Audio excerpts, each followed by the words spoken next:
Halo adik-adik, selamat datang di podcast Skala Suara.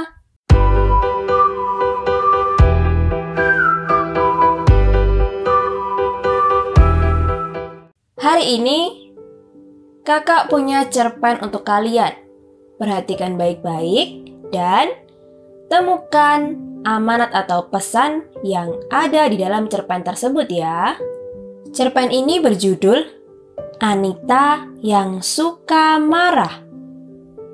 Cerita ini ditulis oleh Abi Enami dari Majalah Anak. Anita dan Yana adalah dua anak perempuan yang tinggal di satu rumah yang sama. Bedanya, Anita adalah putri Bapak Dedi, pemilik rumah tersebut. Sedangkan Yana hanyalah anak Mbok Yem, pembantu rumah tangga yang bekerja membersihkan rumah. Pak Dedi meminta Mbok Yem mengajak anaknya turut serta ke rumah agar bisa menjadi teman bagi Anita. Diakui ayahnya, memang Anita anak yang tertutup. Dia sangat susah berkawan dengan anak sebayanya.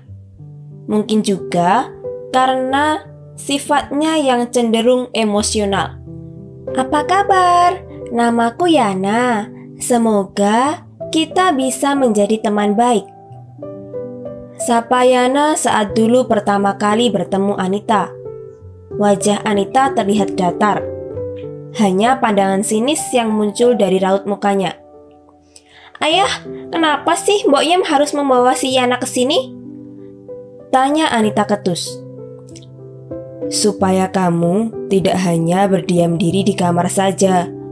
Kamu bisa main Barbie dan rumah-rumahan bersama Yana. Jelas ayah. Gak penting banget. Malah yang ada, Yana cuma jadi pengganggu di sini. Sesal Anita. Sudah 3 bulan semenjak Yana tinggal di rumah ini, tapi perilaku Anita masih belum banyak perubahan. Padahal, Yana sudah berusaha semaksimal mungkin dalam mengajak Anita untuk bermain bersama.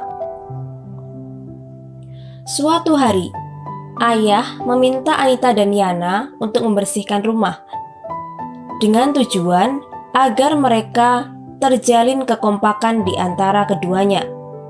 Hari ini, ayah mau pergi dulu. Kamu dan Yana bantu bersihkan rumah ya. Pinta ayah kepada Anita. Hah? Kenapa ya? Itu kan kerjaannya Mbok Yem. Kenapa Anita ikut bersih-bersih? Tanya Anita. Mbok Yem kan sudah tua. Sekali-kali bolehlah kamu membantu Mbok Yem membersihkan rumah. Jawab ayah. Akhirnya Anita pun nurut kepada kata-kata ayah. Karena pada dasarnya Anita juga sedikit pemalas, maka lebih dari separuh tugasnya diserahkan pada Yana. Selama sehari penuh, Yana warawiri keliling membersihkan rumah, sedangkan Anita hanya membersihkan seperlunya. Anita kebagian membersihkan kamar tidur ayahnya. Anita membersihkan debu-debu sambil mendengarkan MP3 dari headsetnya. Karena saking enaknya mendengarkan musik, tangan Anita tidak sengaja menyenggol laptop ayahnya sehingga jatuh dan pecah. Waduh, bagaimana ini? Ayah pasti marah kalau begini. Rutuk Anita dalam hati. Singkat cerita, pada malam harinya ayah Anita memanggil Anita dan Yana untuk menanyakan perihal laptopnya yang pecah. Siapa yang merusakkan laptop ini? Tanya ayah. Anita sudah ingin mengacungkan jarinya, tetapi kemudian tiba-tiba, saya Pak Dedi, jawab Yana. Ternyata Yana mengaku bersalah agar Anita tidak dimarahi oleh ayahnya. Kenapa kamu mengaku kepada ayah kalau kamu yang merusak laptopnya? Tanya Anita. Aku gak tega kalau kamu nanti dimarahi ayahmu.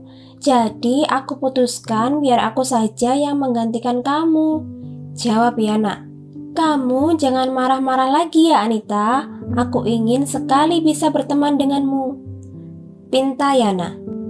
Kamu memang teman yang baik, Yana. Aku sangat menyesal selama beberapa bulan ini selalu memarahimu. Maafkan aku, Yana. Anita dan Yana pun bersalaman. Anita kemudian menghadap ayahnya dan mengatakan yang sebenarnya. Maaf ya, Ayah. Yang merusakkan laptop Ayah adalah Anita. Tapi Yana yang mengakui kesalahan itu untuk menutupi kesalahan Anita. Jelas Anita. Iya, tidak apa-apa nak. Ayah tahu kok. Yang terpenting kamu dan Yana bisa berteman baik. Ayah sudah senang. Jawab ayah penuh kasih sayang. Oke, apakah adik-adik sudah menemukan pesan atau amanat dari cerita ini? Dari cerita ini, kita tahu bahwa Anita adalah anak dari majikan Ibu Yana. Anita memiliki sedikit teman karena dia memiliki sifat yang sangat emosional. Bahkan ketika Yana berniat baik untuk mengajaknya berteman, Yana sering dimarahi oleh Anita. Namun, suatu hari, Anita melakukan kesalahan, yaitu ia menyenggol laptop ayahnya hingga pecah. Ternyata, Yana malah mengakui bahwa itu adalah ulahnya. Sehingga, Anita sadar bahwa ia telah salah selama ini karena sering emosional terhadap Yana. Nah, berdasarkan cerita ini, pesan atau amanat yang kita peroleh yaitu kita tidak boleh marah-marah kepada orang lain, padahal orang lain itu baik kepada kita. Jadi, hilangkan sifat emosional yang ada dalam diri kalian. Pelan-pelan saja, memang tidak mudah. Tapi belajarlah, pasti kamu bisa. Oke, terima kasih telah mendengarkan podcast hari ini. Sampai jumpa di episode selanjutnya.